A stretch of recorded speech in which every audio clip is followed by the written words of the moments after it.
Welcome to West Coast Wednesday here on Prospectors Radio with Kathleen Bibble, Rich Cooley, Scott Swiftwater Toney, Indiana Gold Hunter, Dennis Dayton, and your host, Tim Grimes. We hope you enjoy the show, and thanks again for listening. All right, everybody, welcome back to another West Coast Wednesday right here on Prospector Radio. I'm your host, Tim Grimes. Joining me, as always, I got the whole cast of cronies except Dennis. He's being a mall cop or something this week, so... First off, we got Mr. Rich Cooley. What's happening, Big Rich? Oh, not much. Hanging in there. How's everybody doing this evening? Doing good, man. What's been happening this week for you? Not much. Was working on that four-wheeler project from Santa Claus, and we have to send it back to him in the sleigh. Uh-oh. No luck? Yep. Not working out. Oh, jeez. Can't get it running, so... That's not good, you know? Tried everything I could do. Mm-hmm. They threw parts at it and still can't get it, so they're getting it back. Well, that makes sense. Take it back and get a different one, right? It's yep. Been a defective one. So want it out of my garage. Yeah.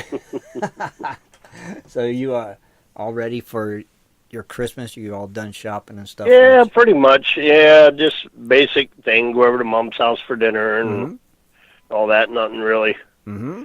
Extravagant, and then maybe after Christmas next weekend I'll try to go out and do some flintlock hunting probably. Yeah, definitely. You know you will, right?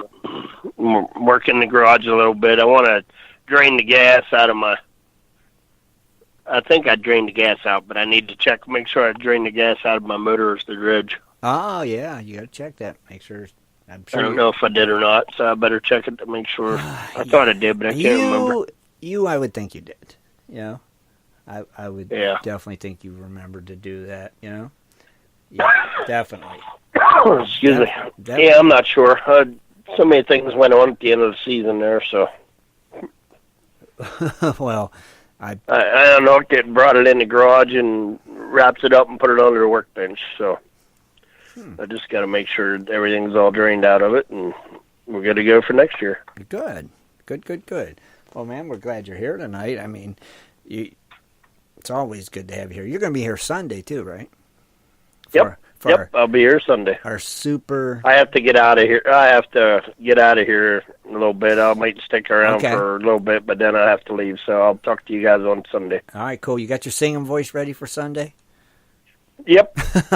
All right. We'll break some bells and crystals and all kinds of stuff, probably. Oh yeah, I'm sure it'll be a wonderful thing like last year. Thanks, Rich, for being here, buddy. We appreciate it. Not a problem. Thanks for having me, guys. You guys have a good evening. All right, we'll talk to you later on, brother. Bye, bud.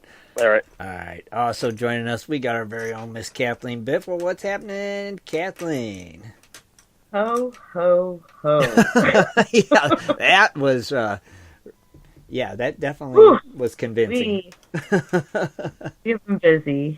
Shad actually has been the busiest. He does a nice organizing of who got what for Christmas and budgeting and stuff like that. So we just have some loose ends to tie up and we'll be done. Oh, nice. Loose ends, I mean, like, okay, at this point you're getting a gift card. That is what loose ends does mean. Dang, I didn't have time to shop. You get a gift card. I hope you like it.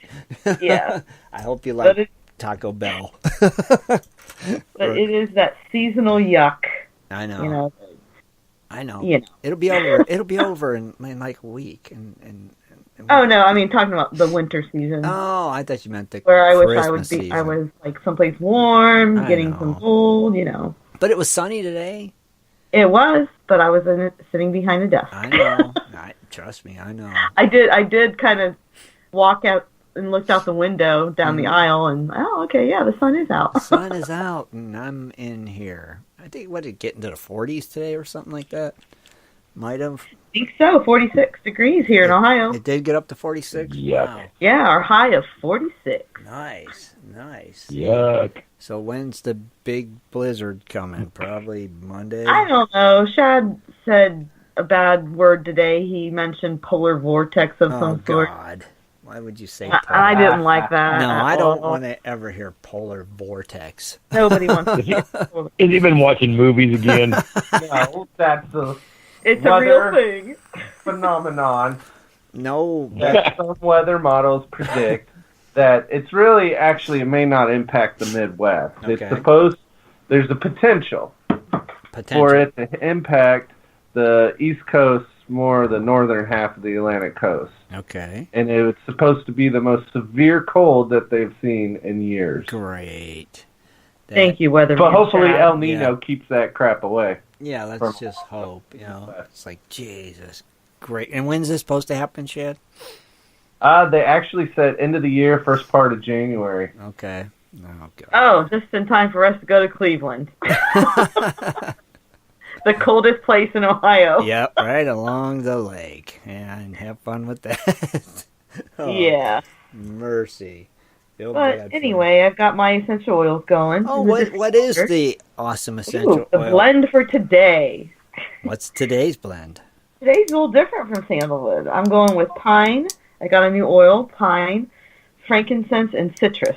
Oh, nice. And that does what again? This is like relieves your anxiety, keeps you grounded, supposed to improve your attitude or get you through a bad attitude. Really? In my case. So will that help Mr. Bad Attitude post a link to your site? I hope Maybe the one that's in there right now. Oh, look at that. Oh, my God, he did it. Check it out, everybody. Get off my back.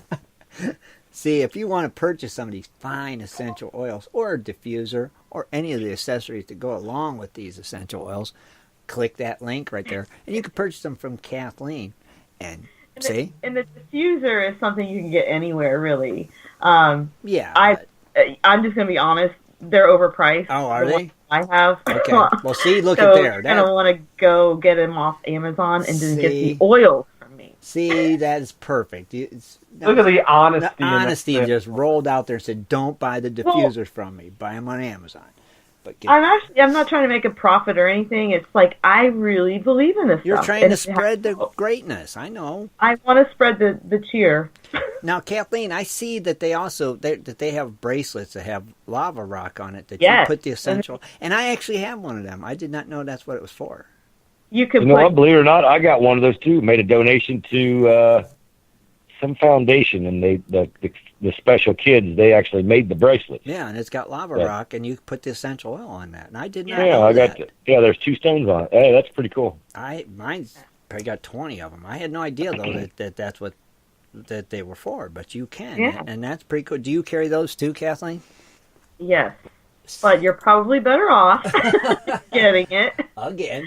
somewhere else and getting the oils for me. All right, cool. The oils are what is the key of what you use. You just can't just go to Walmart and buy oils or Bath and Body Works. You've got to go to someplace that like a organic place that sells or me Right. therapeutic grade exactly oils. Right. Now Those are the helpful ones. Yeah. see, and that's what's Let Kathleen take you away. That's right. Yeah. Kathleen's essential oils.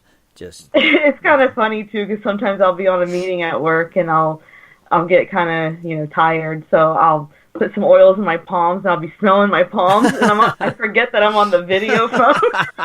your hands up Now, against your face. I look Kathleen- like Mary Catherine Gallagher. She stuck her hands under her armpits and she smelled. That's bad. Hey, Kathleen, just like for people like Razor out there, you do ship to all 50 states, correct? Yes, they are. The company is global. Oh, see, Global. It's global. see, Really kind of cool. It is cool. But I could go on for hours on I this, know. so I won't waste everybody's time. Right. But it is a good company that, if you're even in a bad mood, they don't even want you around the plants. see, that is The employees, that is dedication to a product. they Yeah, send would you home. So is that paid time off? Because I'd be in a bad attitude every day. Oh, I don't know. interesting. Kathleen, we got Charles Hanson that wants to know where the price list is. The price list. Well, if you click onto the site, you'll see the products catalog, and then they'll give you the price. They'll either give you the retail price or the wholesale price. Mm-hmm. You don't have to join anything to get the retail price, but you could join like the oil of the month club or whatever, Oil of the Month Club. You have to spend at least $50 a month. It's easy to do. Wow. And that gives you the cheaper price. See, the gift that keeps on giving right there. It is the gift that keeps on going. It is. And you earn points. Reward where points, you can buy them for free oils. Nice. See, that's even cooler. Yeah, So win-win. Just keeps getting better. Man. It does. And see, and I believe in Kathleen and her oils, so that's why we support it here at Prospector Radio.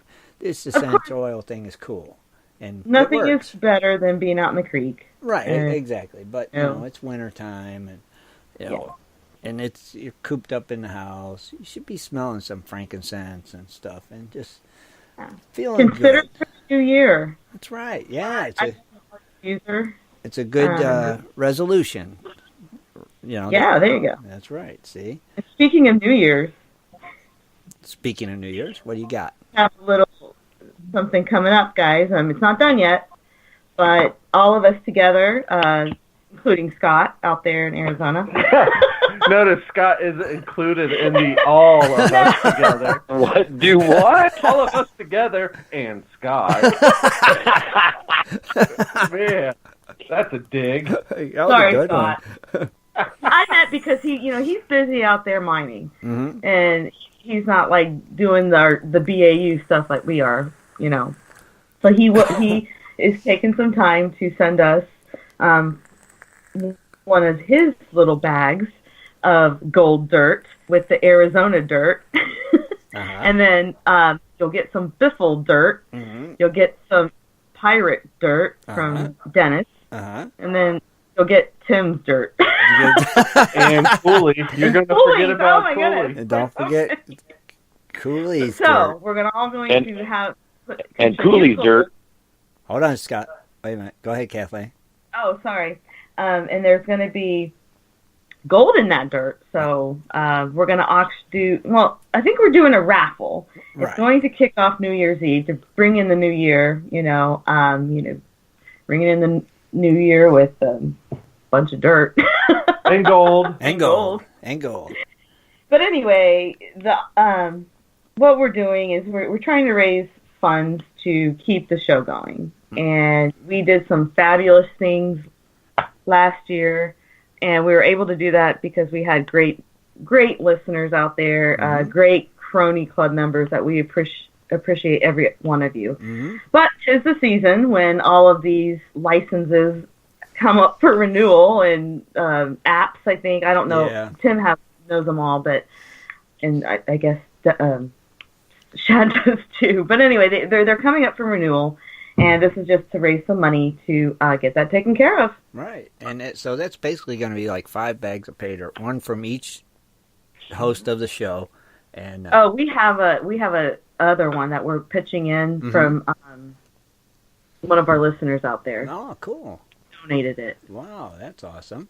So yeah, that'll be like 6 bags of dirt then, huh? Yeah. Wow. And yeah, well, what's going to be good is none of this dirt is going to be the same. now, right. You're going to have 6 different varieties. And now, is there any idea how much gold's going to be in them yet, Kathleen? Well, it's going to be a surprise, but I think we have a minimum, right? Yeah. A gram piece. A minimum of a gram maybe in each Who bag. knows what'll be in there? Right. Yeah, you never know. And there might be even some extras hidden in that dirt, too. You just don't know. I mean, who knows? But pretty cool. Definitely. That'll be interesting. We'll set it up around what, Kathleen, first of the year? It'll be New Year's. New Year's, right we'll at set it up, set up a page for it where they can donate to purchase a ticket and to be entered in this, and that'll be pretty cool. And all proceeds. And it's a raffle, right? Yeah. So it's $5 an entry. If you want 6 entries, it's $20. Right. And you can buy those tickets through the site when they hit the donate button. Yep, we'll put a special donate button right on the page for the auction. That way. Hey, Shad, is there any way you could do your fancy creative stuff and get a banner like we could share it on Facebook, different pages that we know of, stuff like that? Oh, definitely. Well, what's cool about this is it's more than just the dirt and the gold. Kathleen's going to put something special together. So we'll get a picture of it, then we'll get the banner created. So look for it probably, hopefully sometime end of next week probably is when we'll get it out there. Okay, cool. Hopefully. That'll be pretty sweet, though. Yeah. And if it, and also, if you just would like to contribute to the site and the show, you can always click that donate button and, for the price of a cup of coffee. Yeah. Maybe I will put an essential oil in there. Who knows? Maybe. Ooh, maybe. Just put a few drops in the It'll bag. smell really good. and like Ray said, some prickly pear barbecue sauce. Hey, I've got that. I have got that on lockdown. Oh, you have to send a jar, Scott. Throw that in there too. Some prickly I got pear. Oh heck, we'll find some goodies to throw in there. No worries, some surprise goodies, I'm sure. Yeah, but you got to mix the dirt in with the sauce there, Swifty. Oh yeah. Oh, that's going to make it easy in the pan. Saucy dirt. Yeah, some prickly pear pay dirt. Yeah. Well, maybe you can Call it dirty sauce. That's what it'd be. That'd be nice. Yeah, good idea. That's another great idea. Hey, believe it or not, every now and then when we are prospecting, you'll be sitting there digging through the rocks, digging through the sand. You'll hit one of those prickly pear things that's been dead. Mm-hmm. They're still not dead. They'll still get you. Put a prickly Are pear those the ones in that jump out at you? No, that's a cholla. Those suckers they don't jump off. They don't jump out at you. It's just if you touch them and like the limb, how if it goes by and it catches you and it swings back, Ugh. when it comes back, it throws two balls at you. Mm-hmm. Yeah. They're nasty. Oh. My God. Every time one of them arms swings, they'll throw two balls of spears right at you. Well, you need to put one of them in your bag. That would be Are you crazy? quite the challenge. Oh my gosh, somebody'd really hate you for that. No, they'd hate you because it's coming from you, not me. Well, what's bad about a cholla is because it's like a Velcro on the end. So when it goes in, it's got a barb that goes in and boom, it's stuck. Oh, geez, no, none of that. So to pull them out is not fun. What about the prickly pear? The prickly pear's got big needles. You don't want that either. Oh, geez, no fun stuff. Every single plant in Arizona has poke you. some type of spine on it. Hey, there is nothing out here that is nice in the desert. It either pokes you, stings you, bites you, or something. Something, yeah. Always something, right, Scott? Man. You ain't joking. I can't wait to live out there, let me tell you. I'm excited. Somebody asked if those prickly pear balls are moist, Scott. Actually, this time of year they are because they're still growing. So they're but later on they're going to be dry. And what's so bad is you can walk like 10 feet around these things, and they will flip off of your shoe into your back. You just don't want to walk around them. They're just mean. Oh, mercy, our listeners. I'm telling you. I know it. Yeah, it cracks me up. All right. Well, Kathleen, you got some news for us tonight, don't you? I do, and then I also have kind of like a mini closer look fun fact. I'm just making stuff up now, anyway. That's cool. It is got a Christmas theme, and I'm excited to Christmas theme fun facts. Awesome. Yeah, because this is the last Wednesday before Christmas. Okay. So that is right. Perfect. That's going to fit right in. Can't wait, Kathleen. Thank you for being here, as always. And also joining us tonight, we got the other half of the Biffles. We got Mr. Shad Biffle. What's happening, Shad? Happy West Coast Wednesday. Happy. How are you tonight? Doing good. Doing good? It's hump day. It is, man. It's That's Wednesday. why I like West Coast Wednesday. I know. We're like doing halfway good. through. Doing good. Tomorrow we'll wake up and it'll be Thursday. And it's almost over. Then what comes after that? Friday. So sweetness. So what have you been up to? Working a little bit when we've had a little spare time on a video. I just every night something comes up. We're just really busy with stuff right now, so I want to get that finished and get it out really soon. Sure. Hopefully by this weekend. Because it was fun sluicing for gold with Kathleen. I want to get that out there. The freezing cold sluicing adventure, right? I was sluicing up the news. That's right. You were that day. Yes, you was. So yeah, I look forward to that. As soon as you get it out, let everybody know. That's cool. And so you're all done with getting all your Christmas stuff organized, and like Kathleen said, you did? There's still a few pending items in transit. Uh-huh. The gods of the U.S. Postal Service, UPS, and FedEx, they're working on their way on getting here because we really haven't bought anything at a store this year again. No.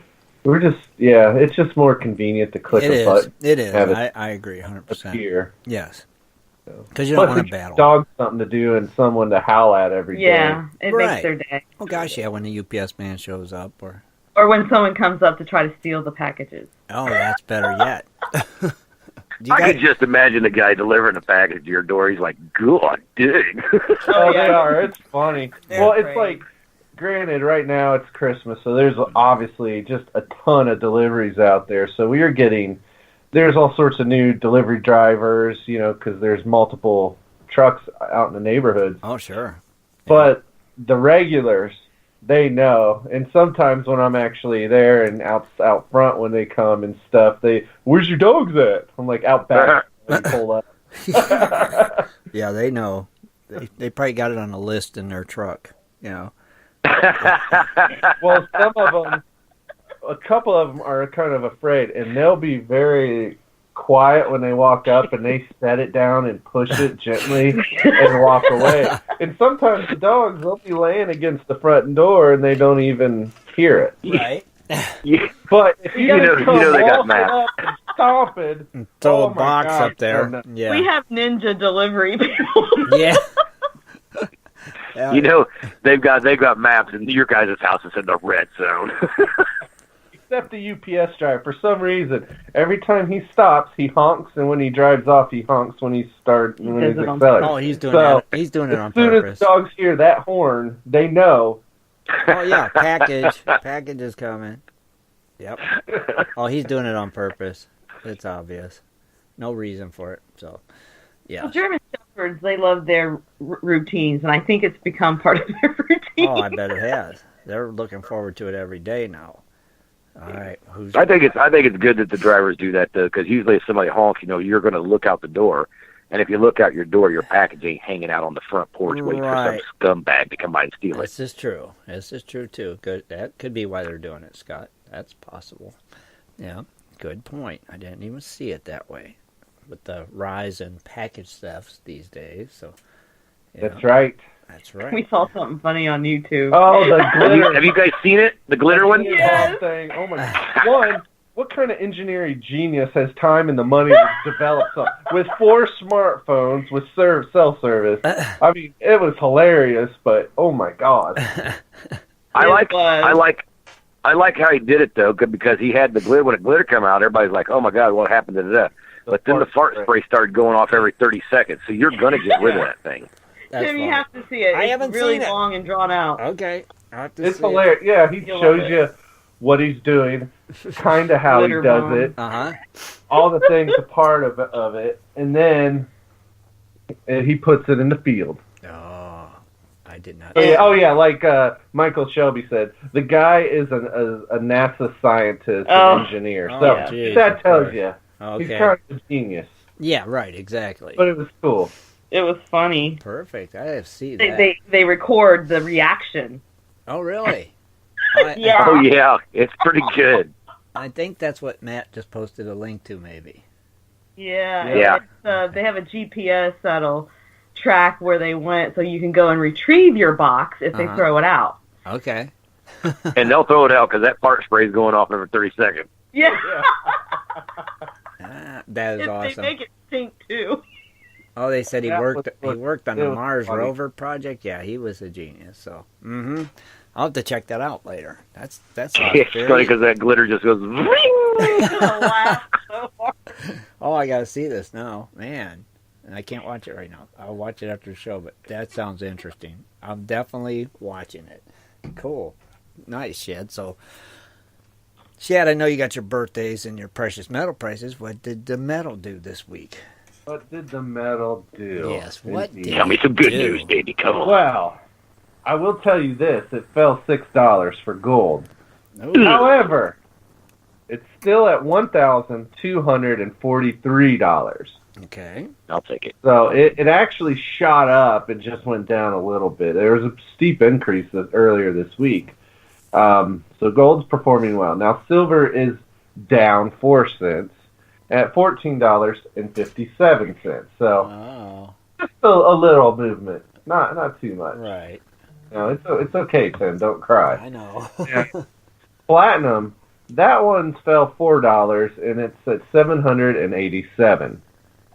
Okay. So platinum's just hasn't been doing well lately. No. And for everybody out there, just remember this time of year, trading gets real slow. Mm-hmm.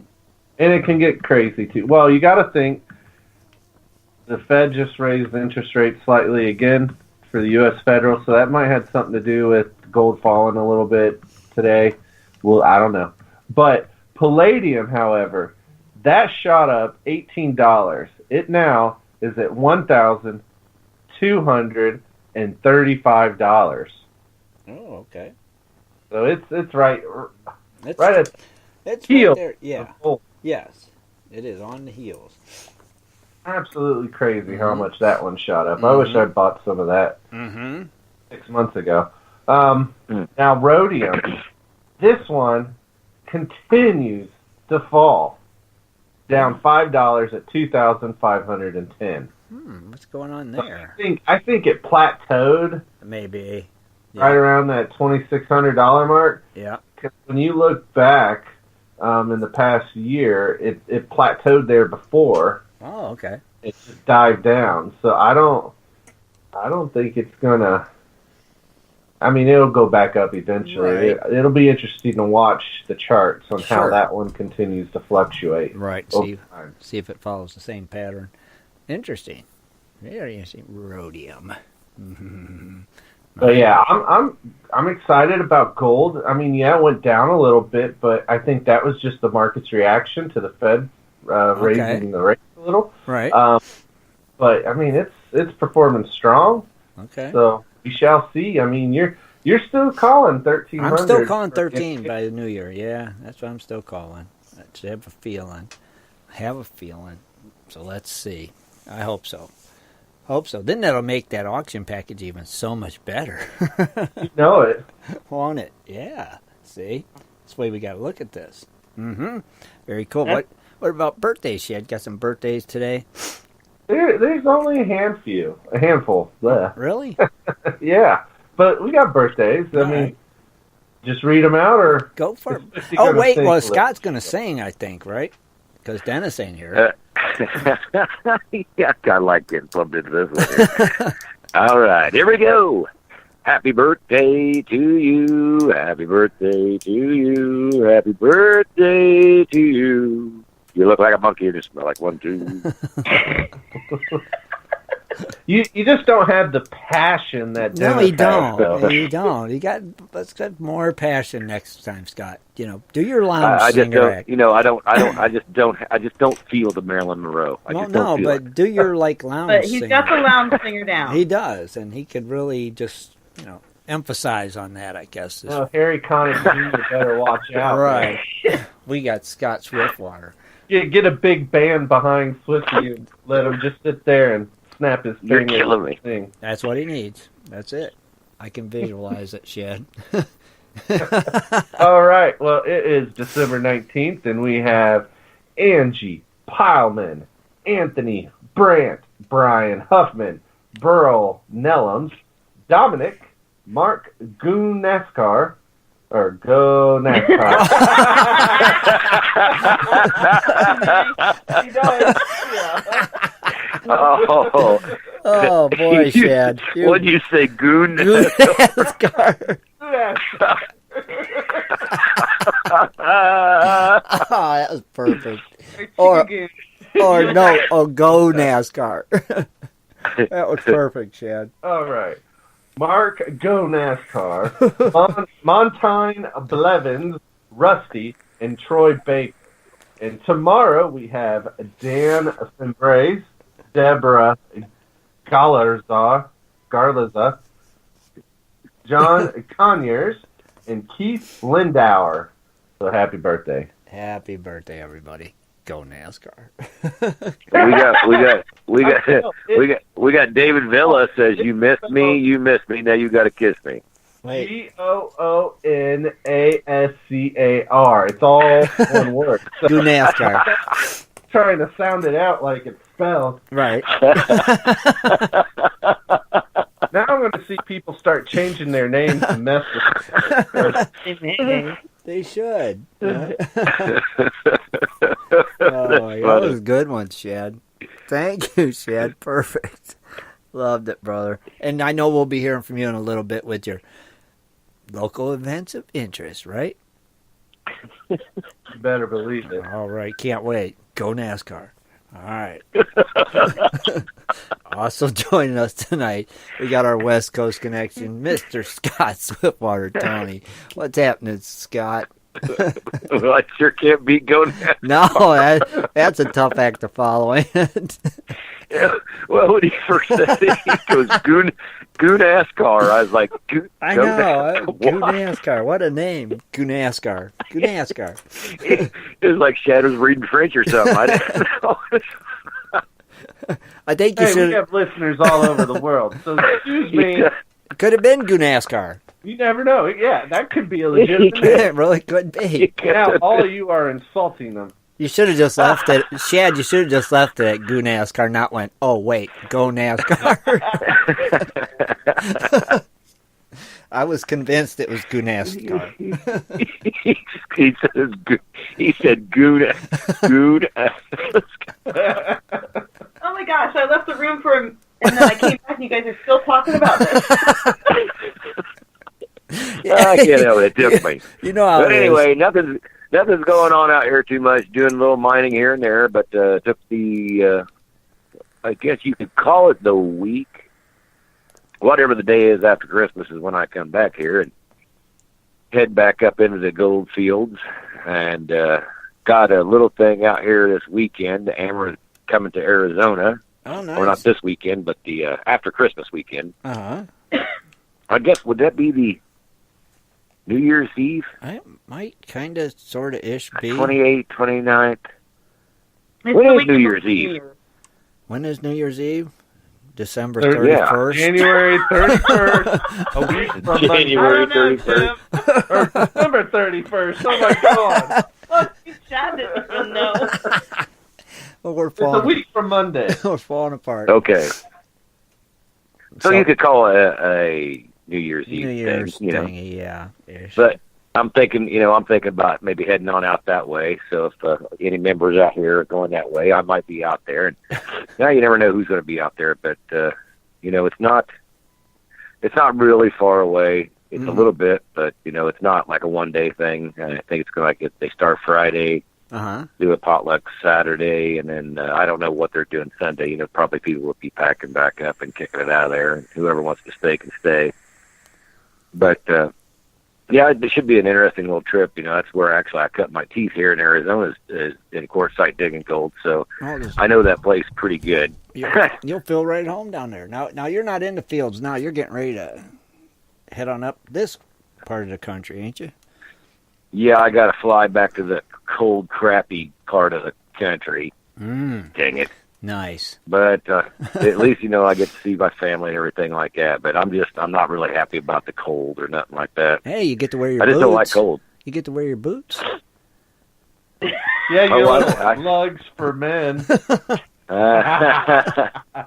Yeah, I don't have those, but I do got my bike boots that I wear Yeah, we know. back there. Your Uggs for You like- men. No, those are vintage riding boots. Vintage man. Those Uggs. are bad as heck. Your vintage riding shoes boots made in 2018. Exactly. There's been a little modifications to them, the safety thing here and there, but yeah, they're pretty cool boots. I always like the style of boots, and I always like how they wear. Are you Do going? they keep your feet warm? Oh yeah. Oh, nice. So you'll be set. I mean, they're not like a winter boot per se, but they've got like I said, they're a safety boot, but so they got a padded lining inside of them, and then an ankle pad that goes over, and then a shin pad that goes on top. And so they're pretty good. You're not going to be sporting all that, though, are you? Well, yeah, that's the boot, man. Oh, okay. I thought those were accessories that you No, all that stuff's that's part of the boot. It's made into the boot. Oh, okay. So you will be sporting them. All right, cool. Oh yes. So I'm sporting a boot too. Kathleen's sporting them. Yeah, you're sporting one boot. One boot. Kathleen is like a Minecraft boot. It's square. Yeah, it's a boxy black boot. Yeah, and I hope all our listeners out there, what Kathleen was saying about the auction or the auction stuff we're going to have or the raffle. Man, you guys, if I was you guys, I'd be sharing it with your buddies and have everybody get online for it. See, because it's going to be gold from a lot of places. Yeah. I know. Oh gosh, yeah. It's all going to be different. So if you guys think it's it's going to be funny because whoever gets it thinks they're going to think right in the back, oh, we'll just pan this out. Well, my stuff is not like your stuff, and your stuff's not like Shad and Kathleen's stuff. So Right. panning it's going to be you better be a good panner. That's right. It's going to be a challenge for whoever gets it. That's cool. Yeah, it'll be interesting. I can't wait, especially to see the pictures too. That'll be cool, Right. to see yeah. all the different kinds of gold come from after they get it all cleaned out and stuff. So that'll be pretty cool too. It will be. Well, I think it'd be cool if whoever does win it take every single bag and dump it all into one pan and try to paint it all with everything. Oh, that would be cool. That would be. That would be. I know Razor would do it. Yeah, well, Ray would in a minute. Yep, definitely would. Scott, they're still He'd talking get a about. They're still He'd talking. get a surprise. They're still talking about your boots, Scott, in the chat room. You see that, don't you? Well, there's actually some questions here. Yes, there is. Go ahead, All right. Shad. Now, does the boot have a 6-inch heel so you are now 5 foot tall? Are you talking about his boot or mine? No, Scott's Scott's. boot. And does it have tassels? Yeah, I'm not quite that short, guys. It's not like Herman Munster shoes. Right. I mean, No, they're actually you guys. If anybody watched dirt bike racing back in the early '80s, late '70s, flat track racing, it's it's got the 5 buckles up the side. They're racing boots. They're riding boots. they're like those goo NASCAR shoes, right? They're pretty. Pronounced. They're pretty nice. I'm just saying, Well, sport them, man. I'm telling you, wear them. You're going to need them here. It's going to be cold. So. Yeah, I figured that out already. I'm not wearing no tennis shoes. That's for darn sure. No, wear your Uggs, and you'll be set, brother. My Uggs. Well, that's what they are, aren't they? They're kind of like Ugg style. They kind of got that Ugg look. Is that They're right? Uggs for bikers. They're biker Uggs, right? Right. Okay, gotcha. Totally. I got you. And I just want to clarify something, though. Uh-huh. That this Go NASCAR, I clicked on his name to go to his profile, right? And it's Go 00 NASCAR if you click on it. Oh, so like double O's is... So it's Go, Ooh. and then, Go, NASCAR. So like OO's his favorite driver, maybe? That's Go right. OO is the car number. Or Maybe he's saying go NASCAR. Oh, right, could be that too, right. It's I think he's just chanting, Go, NASCAR, Like Okay, There you go. Goo NASCAR. on track. I still think the I'm just goo. trying to redeem myself here for You can't, Shad. You know that. There's no redemption from this stuff. It's out there now. It's too late. Just own it and just say, I gooed up. That's all. No big deal. It's all good. So, Scott, what else? You don't have a segment tonight. You're just going to be... Yeah, I don't have really something. I did get a couple of little responses off the pump thing that I did last week. Did you? Somebody said I made they said I made it a little easier for them. I'm like, well, I hope it works. It's just the way I explain things is like just short and sweet, and you get it. Well, yeah, we did it. All the numbers and the mechanics and that stuff like that. That stuff. I mean, it's always drove me nuts. I appreciate So it. I liked it like that. That's simple. Yeah, I was gonna say I hope it helped. Just I know a couple people who said cool. It was that helped them, but I mean I hope it helped more than just a couple out there. And it just a lot of people, like I said, they get certain machinery. Like I did the segment on machinery, what you should get and where you should probably be at, Uh-huh. and then they'll go out and buy a pump that won't run what they got. not even 20 feet away. So, no, that's what I said. It was a good segment. I like the way you broke it down. It was simplified, and that's what I like. Simplified. I didn't need numbers. I just wanted to know what it does and if it'll do it, and that was perfect. Exactly. Yeah. So, but no, not this weekend. I don't have to. I'm not going to sit here winging it. And I know Kathleen's got some a good segment to go. So we'll just chime in when we need be. So, Scott, thank you for being here, and like I said, have a safe trip heading up this way. And I know I'll be talking to you here in a bit, but thank you for being here, brother. Okay. Copy that. And on that note, let's take a real quick break from our friends over at Amber, and then we'll be back with Kathleen Biffle and dredging up the news.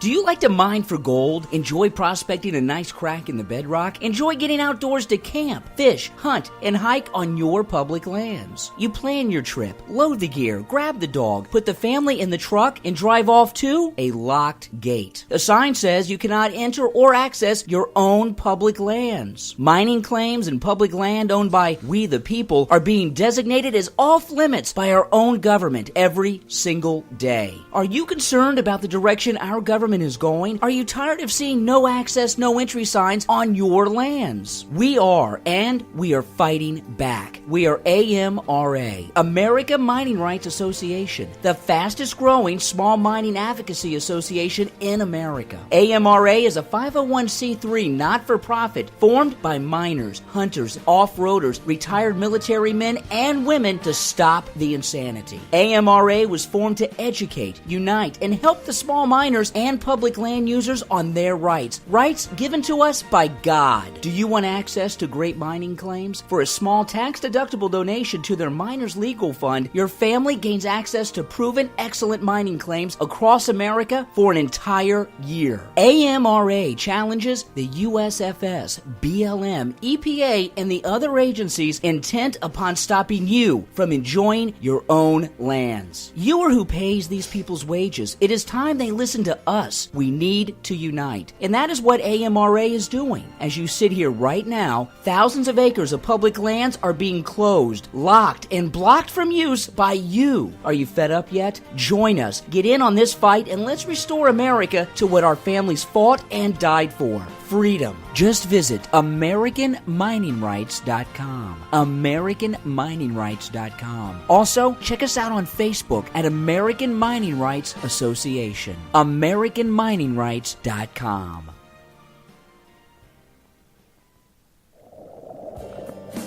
It is time for Dredging Up the News with Kathleen Bibble. Mining news from around the globe, metal detecting, dredging, entertainment news, and fun facts as well. Here's Kathleen. All right, everyone.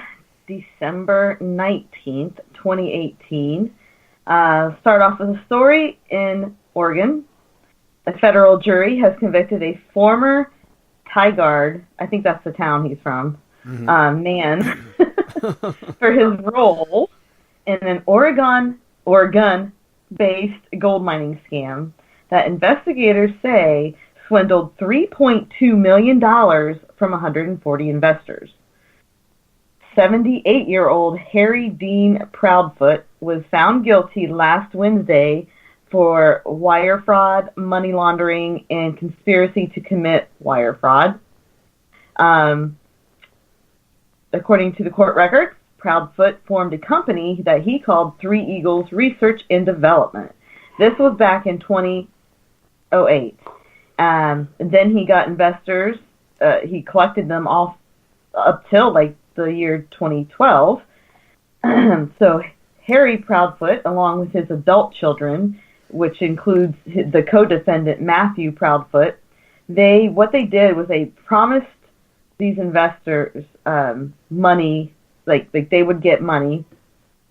If they invested in this mining operation, they would use the money to purchase, mining equipment to do the mining. But get this, it's to do mining at 2 gravel pits in Ohio. Really? Yeah. So anyway, he offered a high rate of return, which was typically 10% of gross revenues payable once the mine became operational. also told falsely the investors that they had all the necessary legal and business requirements in place to do this mining operation. So as well, they withheld important facts from investors, including the fact that Harry had received cease and desist orders from the states of Alaska and Oregon for selling unregistered securities. Yeah. And he did that back in the early 90s and in 2003 as well. Oh, okay. So, claim scammers. Yeah. Wow. So rather than using the money to put towards the mining operation, they ended up just funding their living expenses. They bought cars, they traveled, they paid off their credit cards and all their medical bills. Oh my God. So yeah. Yeah, and never did nothing. Is that terrible? That is anyway, terrible. he faces a maximum sentence of 20 years. Now he is 78 years old. Oh gosh, wow. He was old. Yeah. Be doing that stuff. Yeah. He probably thought, well, I got to lose. Right, maybe that's what it was.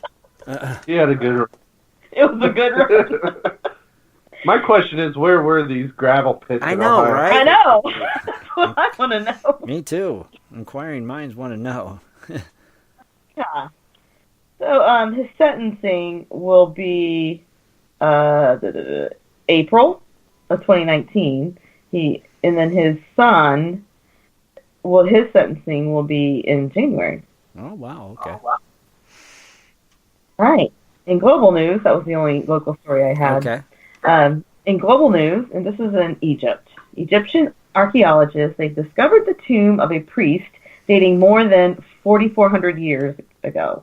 They found this in the pyramid complex of Saqqara, which is south of Cairo. This tomb is a private tomb, however, it is very well preserved. It belonged to, I think Watai, a high priest at the time. This was during the 5th dynasty reign of King Neferkare. I don't know. I think it's pronounced NASCAR. I think Maybe so. that's what it is. Yep, I think so. Yeah. So I think I seen that.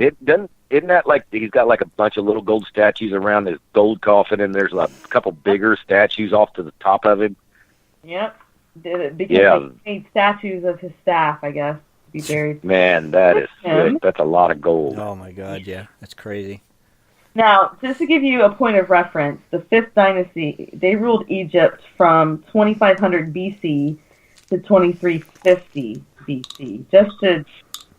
That's a long time ago. Yeah. That was definitely a long time ago. So, that was pretty cool. Cool find. There was another discovery in Canada. This is a 552-carat yellow diamond. They just recently unearthed it in Canada. It was the largest ever found in North America. The mining company that found it was Dominion Diamond Mines, and they said in a press release last Thursday that the diamond was actually discovered in October. However, they were trying to extract it without damaging it. They did manage to get it out. It had in its rough form, it's actually got some markings on it, but it's too early to tell what the value is going to be. They will be finding someone to cut it and polish it. This gemstone measures 1.3 inches by 2.1 inches.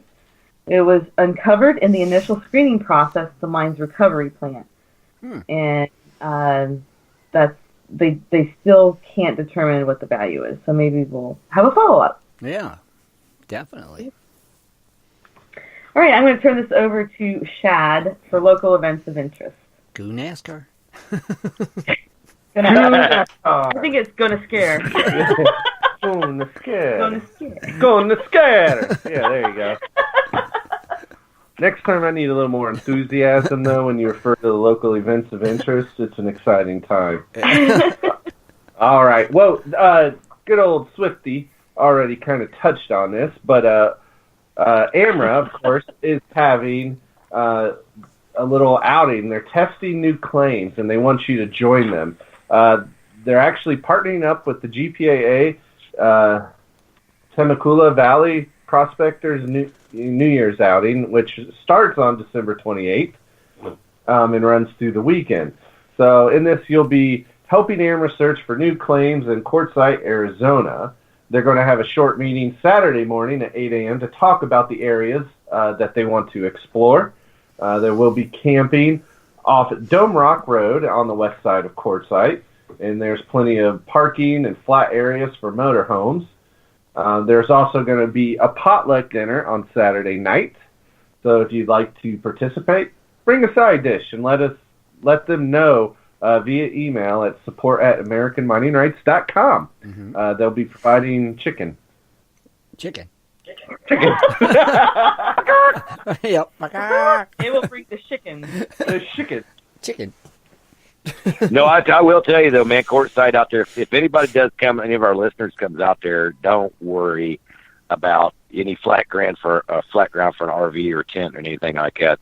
Everything around the Dome Rock mountain area in the front of Dome Rock Mountain, it's all it's semi-level. I mean, there's a few humps, but nothing real major. Mm-hmm. It's mostly everything back behind Dome Mountain is when you're starting to get into the big mountains and stuff like that. So it's a pretty cool place to go, and it's got some good gold too. That's actually where I found my first nugget.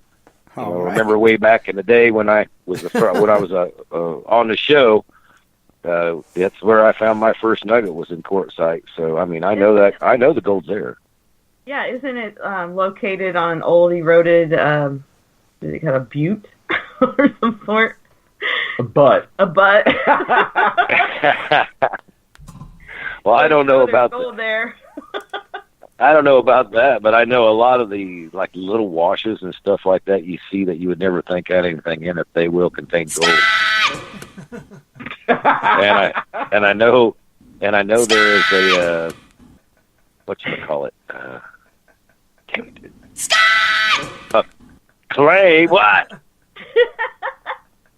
I know there's a claim there that the GPA's held for some time, but they moved it from where it used to be, and it's been moved for 3 or 4 years now that I've noticed, but it's just down the road from the old claim. But it should be pretty good, too. Cool. Well, Swiftwater is available for tours as well. Moving on to January 4th, 5th, and 6th. It's the Phoenix area's largest gem and mineral show, the 47th Flag Gem and Mineral Show. There'll be jewelry, gems, beads, fossils, minerals, and lapidary supplies. Free parking, free admission, 9 a.m. to 5 p.m. each day at the Mesa Community College. The theme of this year will be Fossils of Arizona. And that's 4th, 5th, and 6th of what? Of January. January, okay. Next year, though, you got to wait. But Shad, didn't you say it was a flag gem rock mineral show? FLAGG. Oh, gem and mineral so show. not like flags too. No. Oh, okay. I thought it was flags. I'm sure and rocks it's and like gems the and fossils, lapidary. Oh, okay. Association of Gold and Gemstones. Flag. Yeah, I think that might be it. I think so. Genius. All right. Yeah, I really want to take my gal to that because she really likes rocks and stuff like that. She used to polish rocks. So you have to go. Oh, and it's free. Yeah. Parking's free. Admission's free. Get your autographed pictures from Swiftwater for free. Heck yeah. All right. No, that sounds like a great event. If you're in the area, check it out. Let us know. Take pictures and talk about it. Yeah. Call in if you go. Let us know how it was. Also in Arizona, this is a limited opportunity, though. It's Digging Up the Past, Mining History of Lake Pleasant Area. It's only running Saturday, January 5th from 2 p.m. to 3 p.m. at the Lake Pleasant Regional Park Discovery Center in Peoria, Arizona. So the area is full of interesting stories of mining history. And so come join and learn about it at the Discovery Center. Pretty cool. Yeah, that sounds cool. It does. Now, if you're a big spender, I want you to go off to the Miners Ball, silent auction, dinner, and dance. Okay. It's Saturday, January 19th from 5 to 10 p.m. It's only $100 per couple. But when you think about it in gold, it's not that much. Not really. It's located at Ulsvik Hall's Velzy Commons in the University of Wisconsin-Platteville campus. Where's that at again? Wisconsin. Wisconsin. The Ulsvik Hall's Velzy Commons. I'm pronouncing it right, so stop laughing at me. But there'll be music by Ken Killian. Google for more information. Mm-hmm. A formal dinner, a cash bar, a silent auction, and mining history displays featuring connections between the Mining and Rollo Jameson Museums and the University of Wisconsin. So, sounds like a fancy thing to go look at mining stuff. It does. Sounds like a black tie kind of thing. Yeah, it is a black tie. And I think it might be even mining other than gold miners. Oh, okay, I got you. Rhodium miners going to that. Oh, okay. they can afford it. Well, they're coming from Russia and South Africa. Yeah, I think that party's for the big boys. Oh, okay, for the big guns. Gotcha. Okay, Swiftwater, you're clearly not a big boy, so. Clearly we are not invited, Scott. Right? You must be over 5 feet 4 inches to go. All right. Moving to Oregon. Oregon. You can't even say it right. It's Oregon. Oregon. I'm in the mood to say Oregon. I don't know why. Is it Oregon or Oregon? Oregon. It's gun. Bang bang. It was the Oregon. It was the Oregon Trail, so I'm reckoning it's Oregon. Is it? How's it spelled? G-O-N or G-U-N? G-O-N. Oregon. No, it would be Oregon. There was an E on there. Oregon. It's Oregon. Gun. It's Oregon. Oregon. Oregon. Moving on. Yeah, and here you are making fun of me of Go NASCAR. Go NASCAR. Right? Go NASCAR. But this is January 19th and 20th. It's the annual Yachai. How do you say that word? Keep going. Agate Festival. This is Oregon's gemstone, after all. This is in the town of Yachat, or Yahat. Pronounced Yahat. Yahat. Yeah. This event will feature spectacular agates, plus minerals, gems, crystals, and fossils, all on display at the Yahat Commons. Many of the vendors return every year, bringing new specimens and products with them. The hours are 10 a.m. to 4 p.m. at the Yahat Commons in Yahat, Arizona. No, Oregon. No, it's in Oregon. Agate is Oregon's gemstone.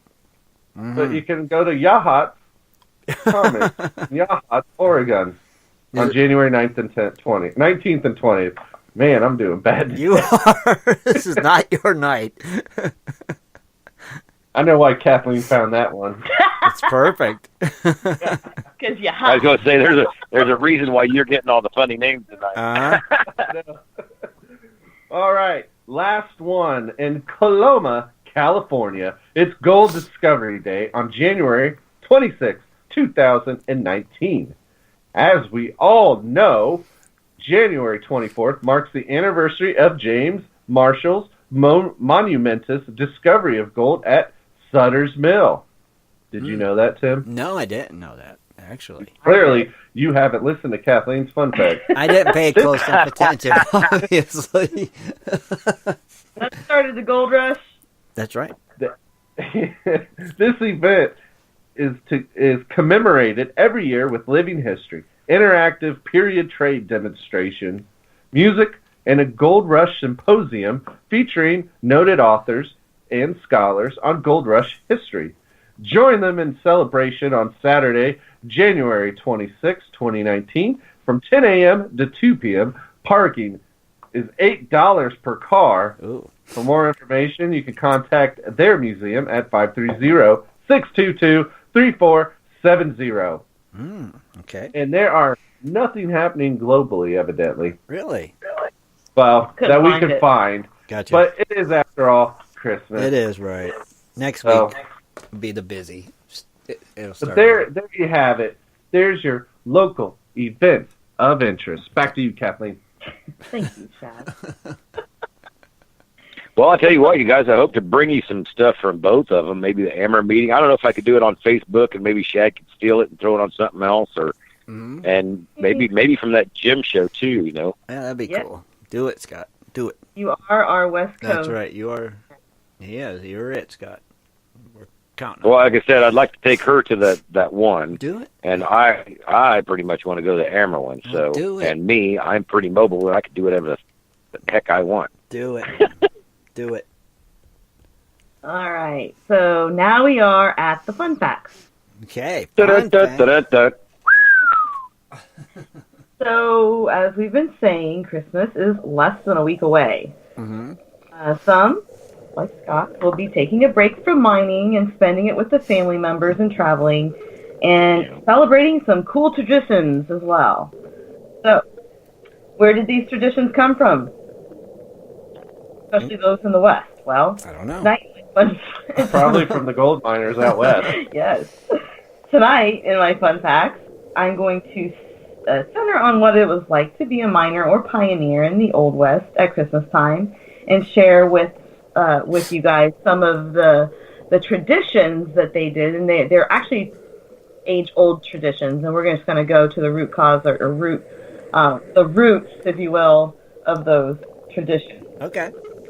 So, I came across some of this information from an article I read in TrueWestMagazine.com, and I don't know if you guys are subscribers to that, but they have the coolest stories sometimes. Really?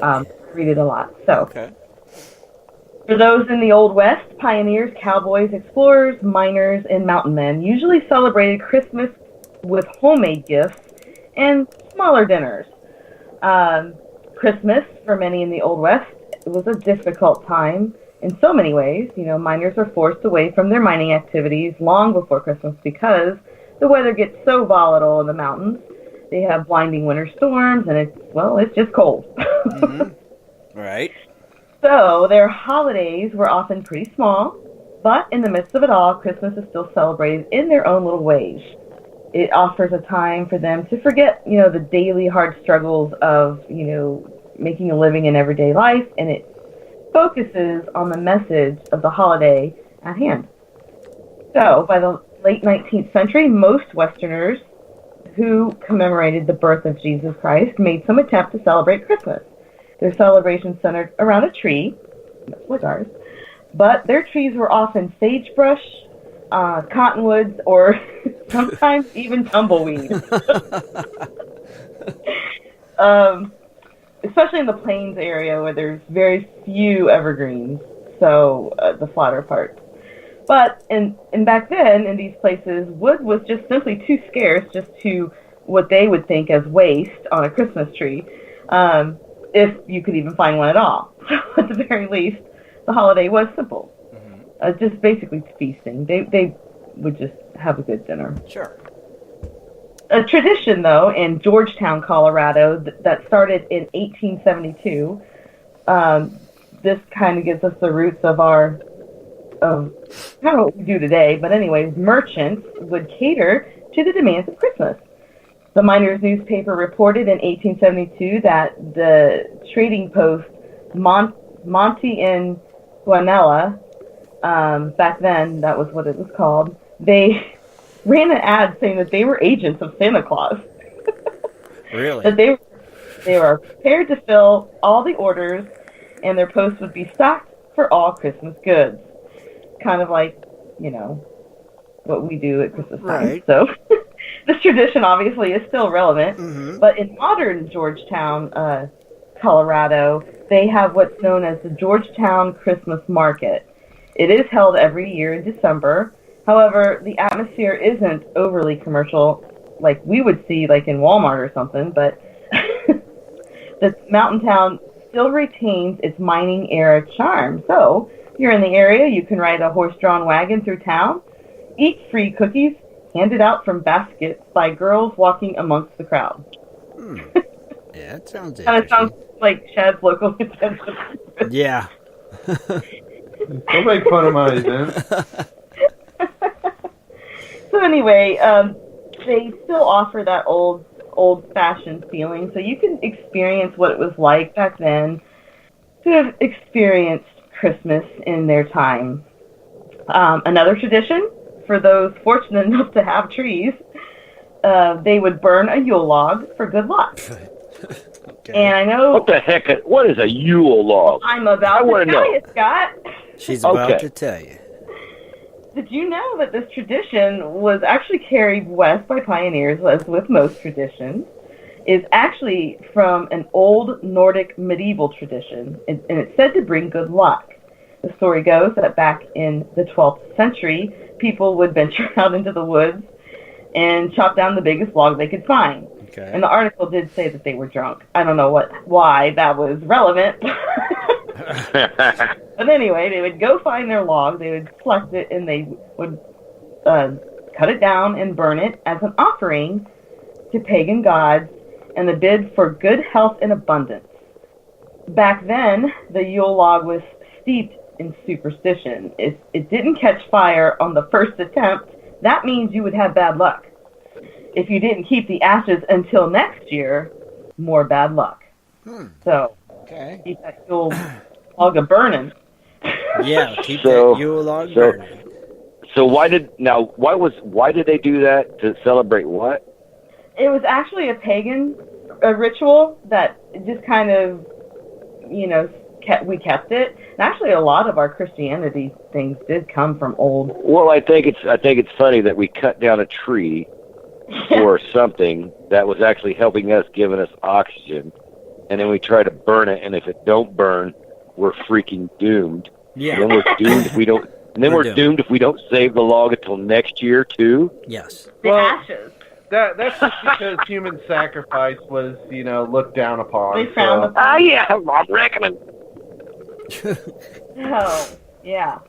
And this tradition actually continued through the centuries, but as the size of people's purse shrank because of all the pots and pans. What? That's what the article said. Okay. Anyway, this big log ended up just really dwindling in size and significance. So I guess it was more like a tree that they would cut down and burn. Oh, jeez. Let's So go can do you it. imagine? Can you imagine bringing a big log to put in your fireplace?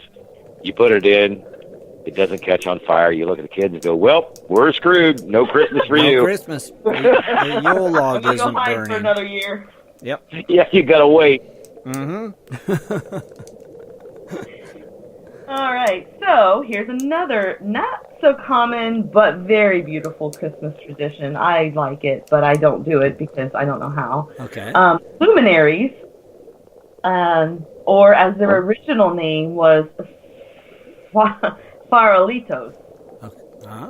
What these are what you see in modern times is little bags with the candles that light up the Oh, path. yeah. I know what you're talking Yeah, about. Yeah. very pretty. Those are cool. I think you can get fake ones now. I'm not, that aren't like actual candles burning. Right.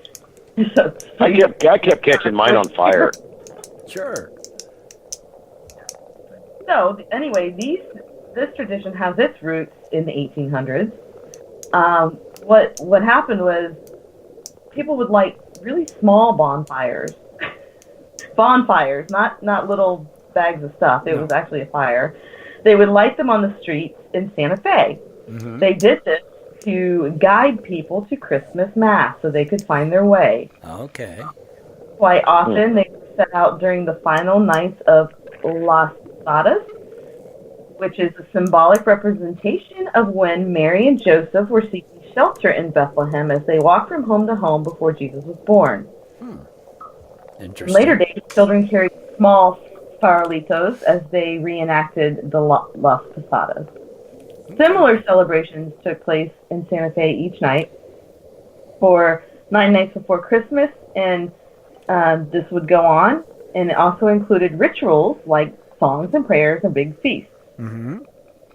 So these farolitos, or as we call them, luminaries, they're used today to decorate the path to a front door or outline the roof line of their home with warm, inviting lights. I don't think I would use real candles, though. No, definitely not.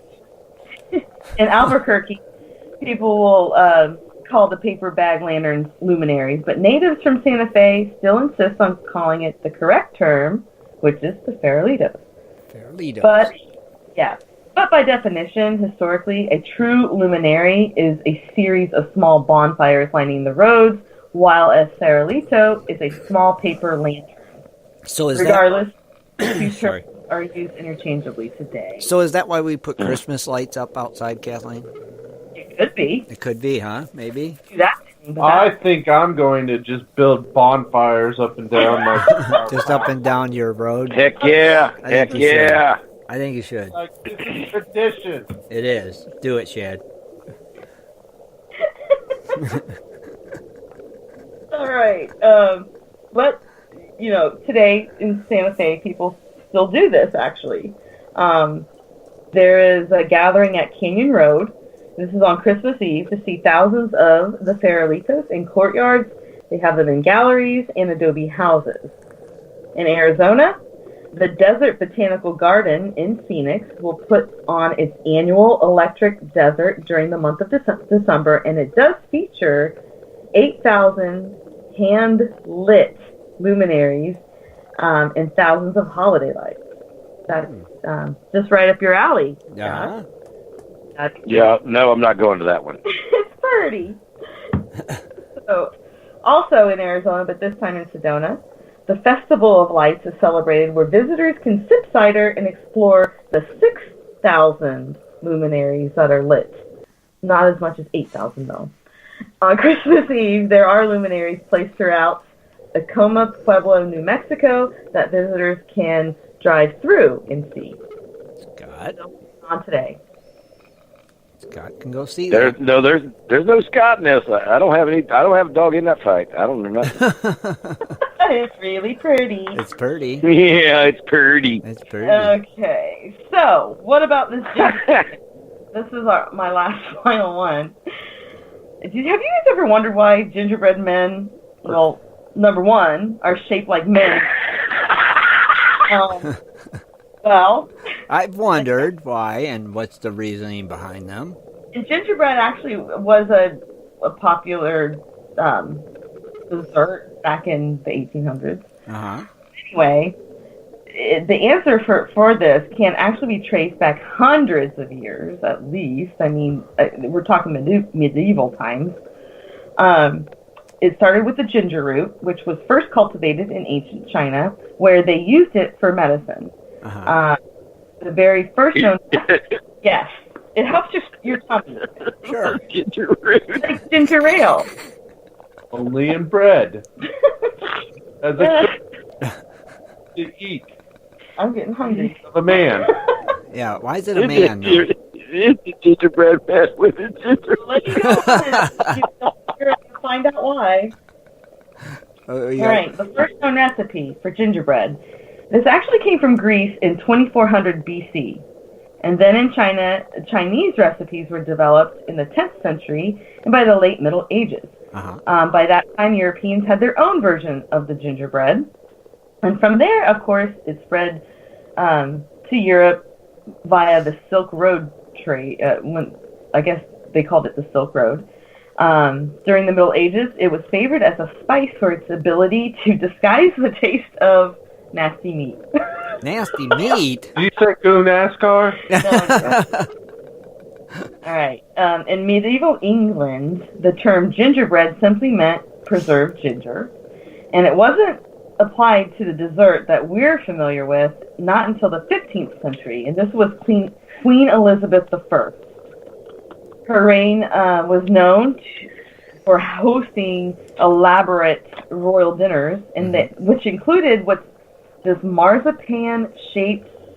I guess marzipan is kind of like a doughy Right. dessert, but she would she would make them, or have her gingerbread makers, because they had royal gingerbread makers. Oh, wow.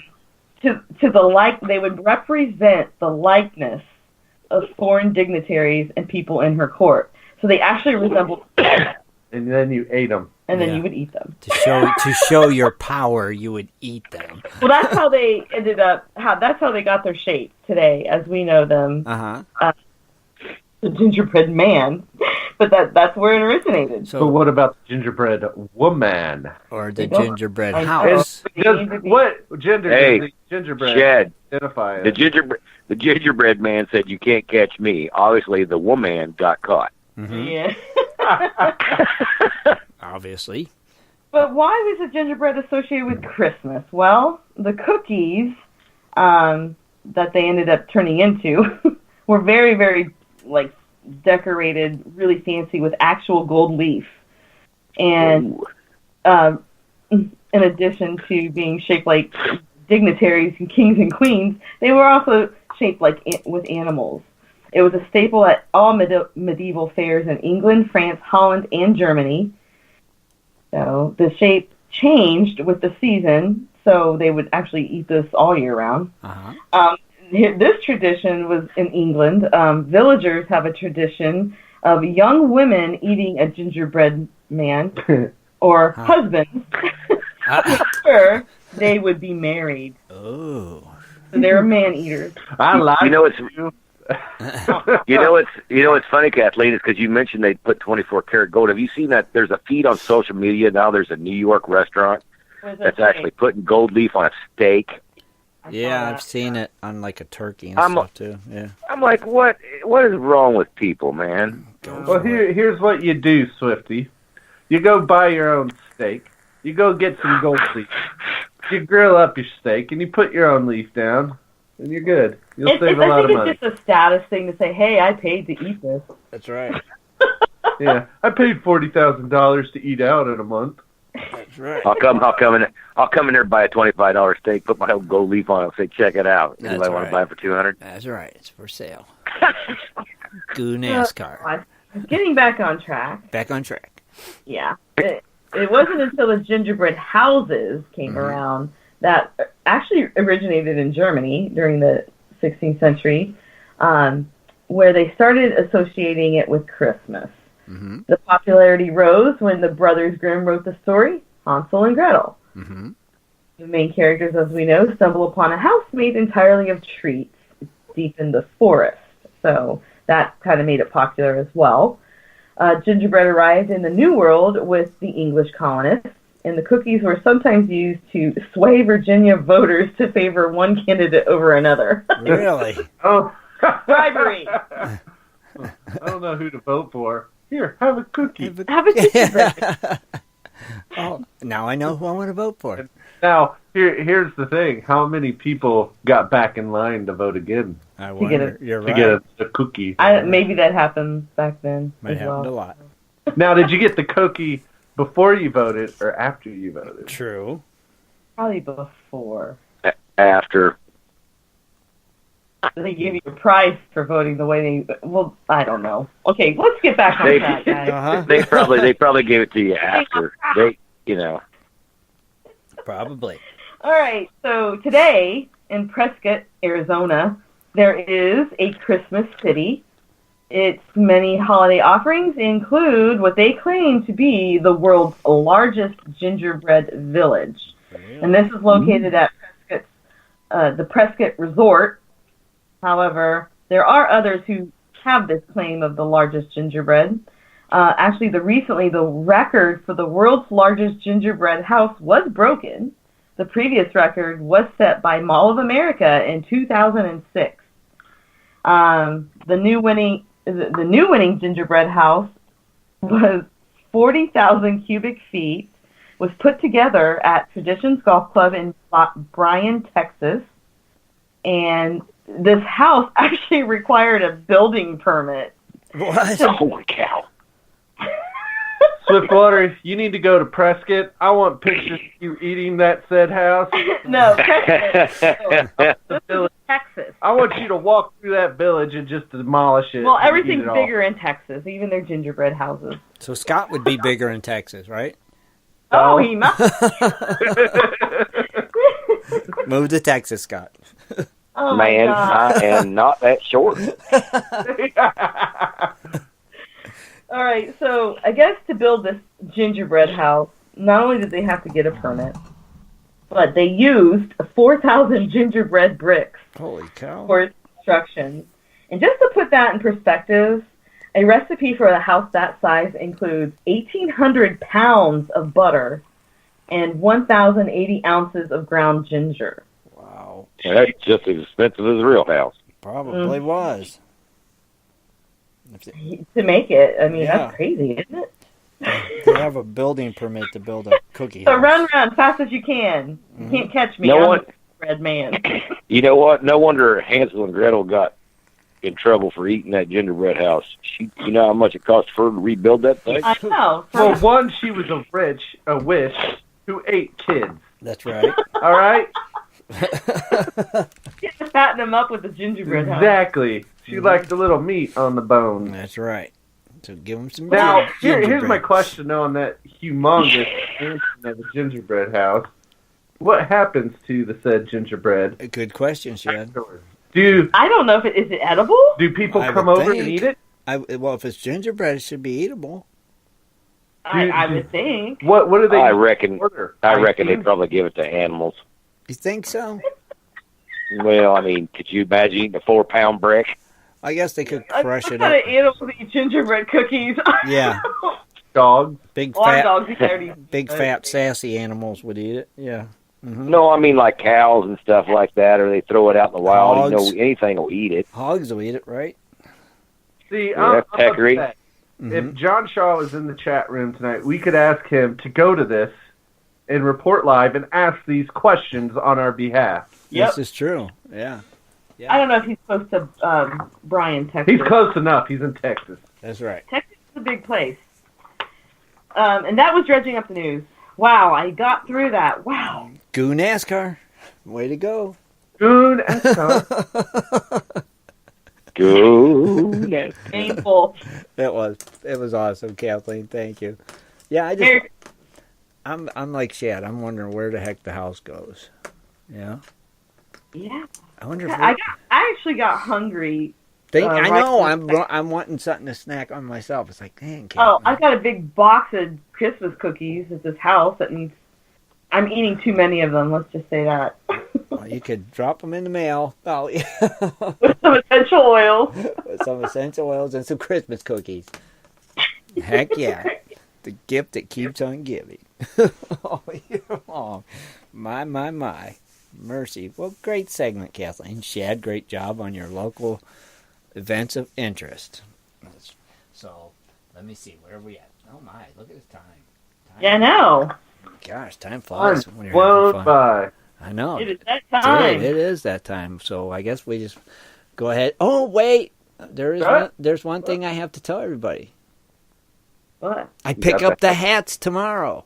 Oh, yay, finally. Finally, yes. I Better hurry up and get those beanies before the polar vortex comes. I know, man. I know, right? Yeah, I actually pick them up tomorrow. Finally, it's like Jesus God, that was the worst ever. So yeah, so I'll start getting those shipped out to everybody who purchased them. So very cool. Finally. And And thanks for everybody purchasing them. yes, and don't forget about the auction coming up in January, and also don't forget there is a donate button there if you'd like to donate to the cause. You know, it helps keep the site and the show going. So we want to thank you all for tuning in again for another wonderful West Coast Wednesday, and be sure to join us Sunday night for our Christmas special. Ooh, Yeah, and don't forget. guys. Yeah, and don't forget all you listeners out there could have your friends and family donate too. Just share the button with them as well. And get them listening. for the price of a cup of coffee. And just make sure they don't tune in to next Sunday's show. So Yeah. they see us acting like fools. That's right. And go, what the heck did I donate to them nuts for?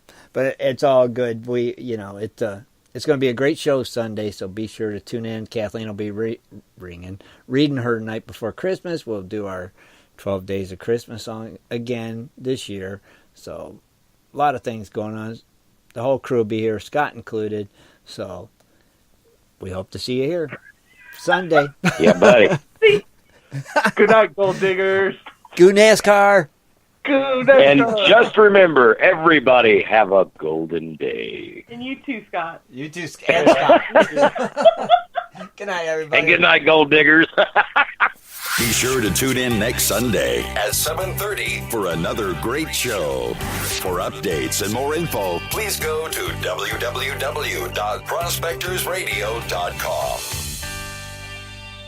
Go NASCAR. Go NASCAR.